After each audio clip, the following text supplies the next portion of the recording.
يلا عشان نبقى اكلنا عيش وملح.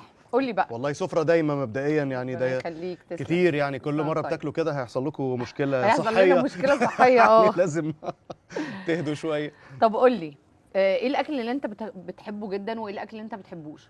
والله أنا دايما مغامر في الأكل، أحب أجرب أكل جديد، أشوف كده الثقافات الأخرى. لما أسافر أي بلد لازم أكل في الشارع فيها، أشوف الأكل الشعبي اللي في البلد دي.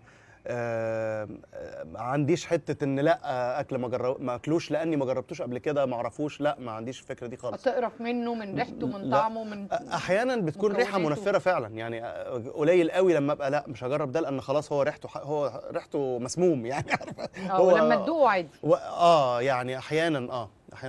طب ايه الاكل بقى اللي مستحيل ان انت تاكله؟ ما عنديش مستحيل خالص. طب ما اكلتش اكله وبعد ما جربتها قلت لا مستحيل اكلها تاني؟ ندمت طبعا كذا مره كذا مره، يعني ده له سيف ذو حدين زي ما بيقولوا. التجربه. احيانا احيانا بلاقي حاجه بتفضل معلقه معايا فور ايفر بقى، خلاص انا بحب الحاجه دي وهفضل ادور عليها بقى ومش لاقيها لانها في بلد تانية وبتاع وكده. واحيانا لا خلاص تعمل لي صدمه ان الحاجه دي لا يعني طعمها لسه لغايه دلوقتي مش قادر مش قادر مستحيل خلاص تجربها مستحيل تاني. اجربها تاني. كان واحده بتشوي اخطبوط في الشارع. ادتهولي في عصايه خشب كده، كان صعب قوي، كان في تايلاند. كان صعب قوي قوي يعني. في حين ان كان في عربيات بتشوي حشرات، عارفه خنافس وبتاع. انت عرفتي على طول ان انا جربت يعني طبعا انا اتاكدت ان انت جربت. اكيد اكلتها. جربت كام واحده منهم. كان طعمها حلو فعلا. والله بصي هي بتقرمش كده، ما فيهاش حاجه من جوه، ما فيش حاجه من جوه على فكره، فاضيه يعني، انت بتقرمشي كده حاجه مكسرات يعني. ما هياش زي الجمبري مثلا في لحم جوه بتاع، او بالمناسبه بيبيعوا معاه جمبري، يعني جمبري وصراصير وخنافس في ناس بيقولوا ان الجمبري ده حشرات البحر، ما هو هم بالظبط يعتبروه حشرات. ما هو بالظبط. دلوقتي بقى لو انا خليتك تاكل الاخطبوط ده يعتبر صراع؟ صراع طبعا. انت تحاولي تجبريني اعمل حاجه انا مش عايزها. عايزه اسالك ازاي نتعامل على مستوى الصراعات جوه الشركات والمؤسسات. والله لو قلنا على موضوع الاخطبوط، اهم نقطه احاول اتفهم انت ليه عايزاني اكل الاخطبوط.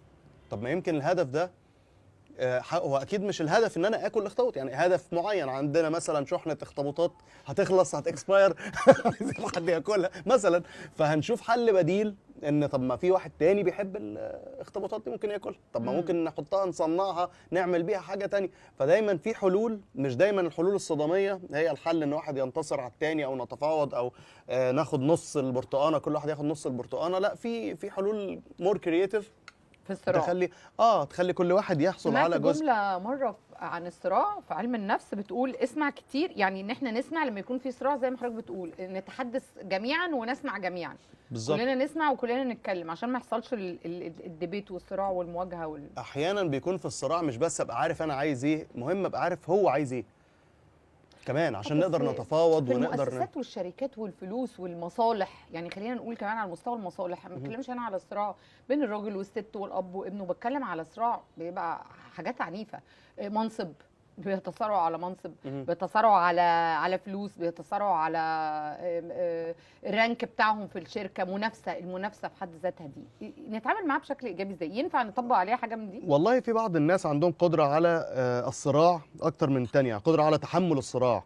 ناس بتحب الاجواء دي، تحب ان هو يبقى في منافسه وانا هغلب فلان وههزم فلان وهنتصر عليه وهعمل مش عارف هعلم عليه ومش عارف ايه. في واحد تاني لا، يحس ان هو لا، انا عايز بيئه تكون فيها تعاون، فيها نوع من الانسجام ما بيننا وبين بعض، من نوع من التناغم عشان في هدف مشترك كلنا نحققه.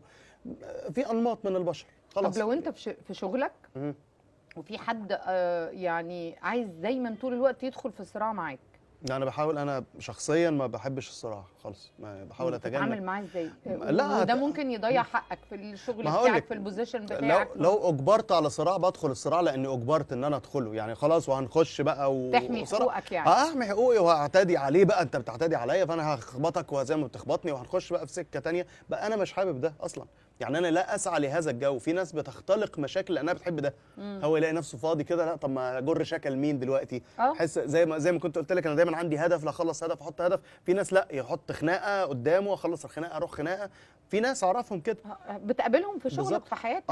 واحد قال لي، كلمني كمان فتح لي قلبه، يعني قال لي انا ببقى عايز اتخانق، عايز ازعق لحد، فبشوف حد اضعف مني، ان عارف ان سلطته مش عارف ايه، اروح بقى اقدره وازعله وما اعرفش ايه وبتاع.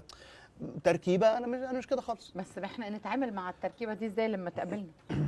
احسن طريقه هي التجنب، ان انا اشتغل في شركه تانية اصلا، يعني الشخص ده هنا انا ابقى هنا اخرج من البيئه دي، اخرج اصلا من البيئه دي وهذه العلاقه وهذا إذا الشخص. كنت أقدر. لو كنت اقدر، ده الحل رقم واحد اصلا، يعني انا ابعد عن ده، لان فكره تغيير شخص سايكوباتي مثلا، سايكوباثي خلاص هو شخصيته ما عندوش، مش حاسس بالتعاطف اصلا، ما عندوش هيخليني اقعد مركز معاه بقى كمان، هيسحبني ان انا اقعد اركز ان انا اصلحه عشان بالظبط واتسحل ما ركزش على نفسي. ده حقيقي، ما عندوش احساس بالذنب، ما عندوش احساس بالتعاطف مع الاخر، انه تألم فانا اتاذى نفسيا ان انا اذيت حد. في ناس ما عندهاش اصلا ده.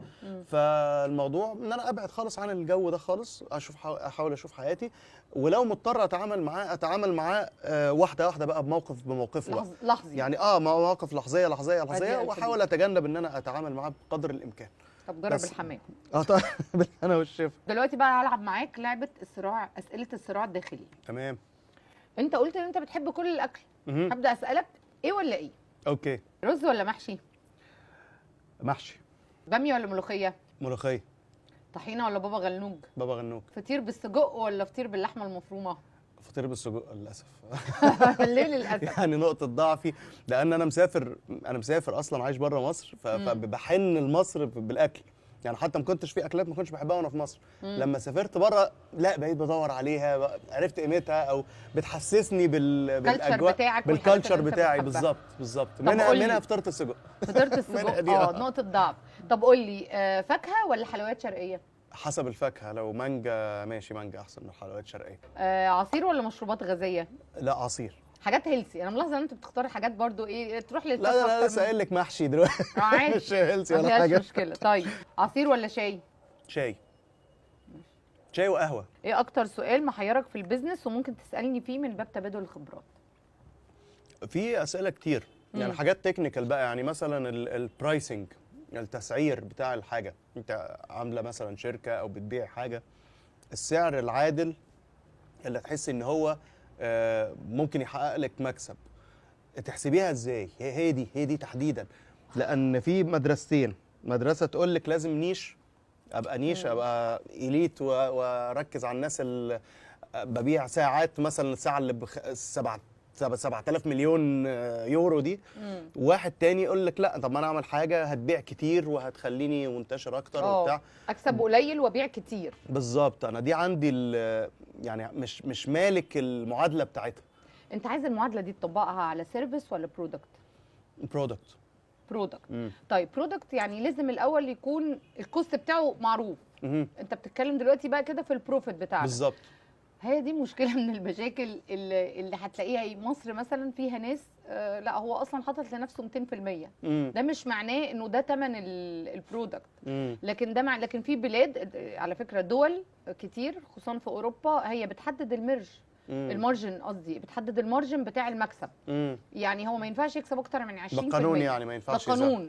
لكن احنا هنا للاسف، ودي مشكله من المشاكل اللي دايما لما يحصل اي مشكله في الاقتصاد الفتره اللي فاتت والدولار، نقول ايه؟ انه جشع التجار هو اللي بيجيب، لانه الدولار لما بينزل ما حدش بينزل. بس السوق الحر مع يعني في اسواق حره كتير ما بيحطلكيش المارجن. يعني في امريكا مثلا ما اظنش ان، يعني في حاجات كتير بتتباع باكتر من قيمتها الحقيقيه. الماس مثلا، الالماس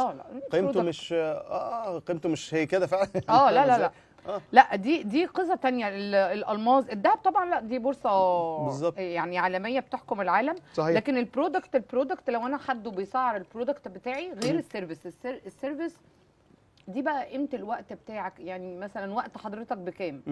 السيرفيس بتاعك زي كشف الدكتور، دي سيرفيس. هو شايف انه حجم العلم بتاعه والبوزيشن بتاعه والحاجات اللي اتعلمها والقيمه اللي بيقدمها بسعر معين. دي تجربه تانية خالص. طب ايه رايك بعد الاكل نقوم نحبس بشاي؟ طب نخلص اكل طب الاول. بخيله يا جماعه ده هتكلفتونا كده. طيب يلا بينا.